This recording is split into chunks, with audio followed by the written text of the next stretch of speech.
All right, this is 5 legal issues you should know for your business regarding social media. Social media has become one of the most effective tools that businesses can use to build their brand. But let's face it, many businesses are unknowingly making themselves vulnerable to litigation by posting something that could somehow come back and haunt them down the line. How do you know that your posting won't be held against you? Well, I'm Andy Contaguglia. I'm the owner and the founder of the Contaguglia Law Firm here in Denver, Colorado. I counsel and I advise small to medium-sized business owners and online influencers to help them gain legal advantages and protection by providing original, success-focused strategies and legal know-how.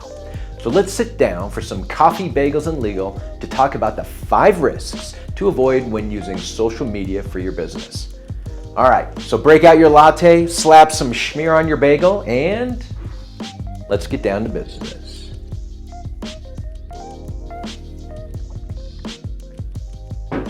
Number 1, character limitations and informal language. Don't you hate it when you have the perfect post written out to share your new product or service, but when you take it to your social media page, you really can't post it because it's too long? If you're like almost all other businesses, you're likely taking out elements of your post, slimming it down, and doing your best to get to the point in as few words as possible in order to get your post to fit within any character limitation. But what you aren't really considering is the fact that material misstatements or omissions due to the character limitations on these social media platforms can actually create misleading advertisements for your company. And fun fact here, truth in advertising is a big deal to the Federal Trade Commission, or the FTC. Any misleading advertisements could lead you into legal altercations, whether or not it was intentional.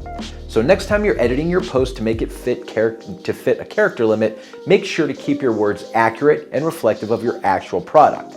Don't let a character limitation push you into taking out key pieces of your post. If anything, take the less is more approach and add a link that funnels your audience to a landing page that clearly lists out products or service details and disclosures to make sure that your audience is crystal clear on what they're getting. Number 2, customer posts. In the new digital age we're living in, customer reviews and recommendations can literally make or break your business. But there's a fine line between a glowing review and an endorsement. Now, we all want the glowing review, but the Federal Trade Commission places restrictions on endorsements for products and companies. So where's the line between a harmless positive review and an endorsement? Well, think about it this way. If someone leaves a 5-star review on a great new product that performs well and offers amazing unique features, you can bet that it will factor into your decision to make a purchase. Now suppose that same individual who left that review was not a consumer of the product, but rather worked for a company or was otherwise being paid by the company to promote the product. That glowing review takes on a whole different meaning with varying intentions, and it also serves as the fine line between an endorsement and a review. The latter could be in violation of the FTC's endorsement guidelines and get you into hot waters if it's realized by the wrong person. So even when one of your true customers leaves honest reviews or makes a recommendation on your products or services, make sure the reviews are not misconstrued as endorsements. Number 3, posting proprietary content. Now, what you post stays on social media indefinitely unless you, of course, delete it. And in cases where your company is big enough and interesting enough to have media attention, your posts may live on forever, regardless if you delete them or not. That's why being careful about posting proprietary information and proprietary content is so important. The posted material you publish on your social media cannot and should not violate anyone else's protected ideas, plans, or intangible assets. Your ideas should belong to you, and your posts should be 100% original and rooted in your company's own intellectual or physical properties.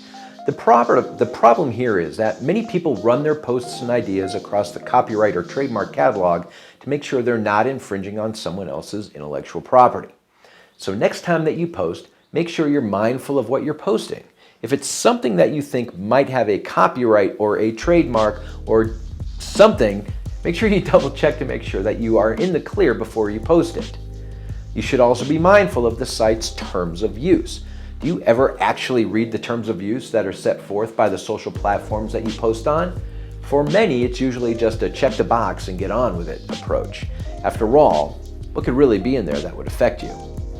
Well, in actuality, lots of times people don't realize that what they're posting could be violating the social media platform's terms of use. Many social media sites contain restrictions in their contracts or other terms of use that restrict you from posting other people's information to your site. Now, it would be wise to familiarize yourself with each platform's terms of use to ensure you're staying compliant with what you agreed to when you actually check that box. Number 4, unlawful collection of customer data and misappropriation. Consumer privacy is one of the most protected elements in business law. The way you collect and share certain customer information through social media actually can violate certain privacy laws, really depending on how you go about it. So let's say, for example, you film a video of yourself making and selling a latte to one of your customers. The customer in your video needs to give you permission to use their face in the footage. Otherwise, you could be violating their publicity rights. So before you go about creating content that you plan to share on social media, ask yourself if you're doing it correctly. Always obtain permission from the individuals that you plan to include in your posts to make sure that you're not violating someone else's publicity rights. Number 5, disclosure of confidential information. You can get your partners, prospects, and clients all to sign NDAs all you want, but above all, you need to ensure that you and your employees are keeping things confidential as well. So when you and your company have proprietary or confidential information, you may be excited to share the news with the world, but I'm here to tell you to stop. Don't disclose confidential information on social media.